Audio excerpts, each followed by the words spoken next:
Hey guys, hope you're all doing well. Want to have a chat today about the hobby, a bit of a hobby talk here.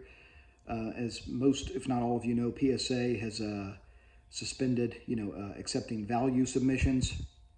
Baseball Card Exchange for a fair amount of time now has put a pause on accepting new items for authentication. They're both overwhelmed. And to be honest with you, I think this is a good opportunity for some of you to get an intervention, if you will, because there are those in the hobby that are genuinely addicted to getting stuff graded and getting stuff authenticated, and I think it's just something that they feel that it's a compulsion. Well, I have to get this graded. I have to get this graded, and the problem is when you have a bunch of stuff that you're sending in, if it's a $15 card, but you're just hoping, to get a 10, so then you can flip it or do whatever with it, improve your registry standing or whatever the case may be.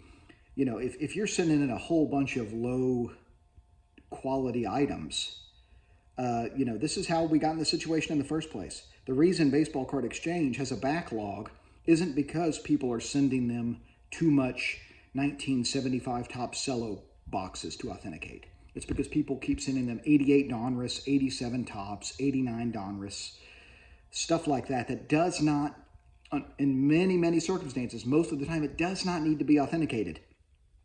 It doesn't. There is no reason to get an 88 Donruss wax box, cello box, anything like that authenticated. We have this obsession with getting everything authenticated and getting everything graded, and that's why we're in this predicament right now with PSA and Baseball Card Exchange.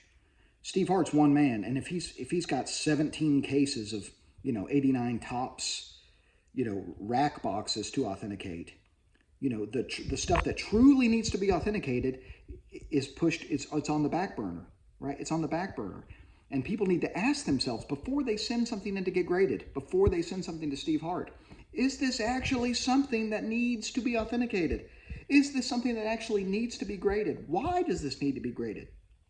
Just a little bit more reflection there before the default, the default impulse kicks in to just get it graded, get it authenticated. Some stuff can be enjoyed, not graded. In fact, a lot of great things about this hobby are some of the coolest stuff out there.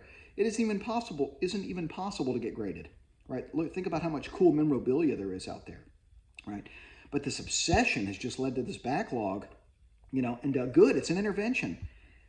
Some have a problem with grading.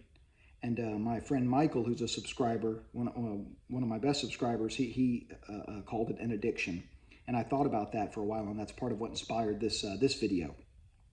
The other thing that I wanted to talk about was I have noticed there's a ton of people that are pointing out how hot the junk wax era is now, or how hot, the 80s unopened market is right now, right? Oh, it's so hot. And the supply is dwindling. The supply is drying up. I hear all this stuff.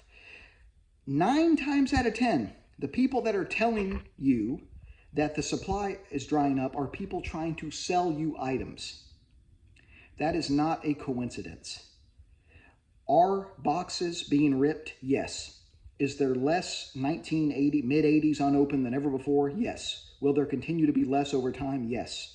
There is still so much of it out there. And it's not a coincidence that the people that are hawking this is, this is just, the supply is dwindling. It's dwindling. These are people that are trying to sell you stuff.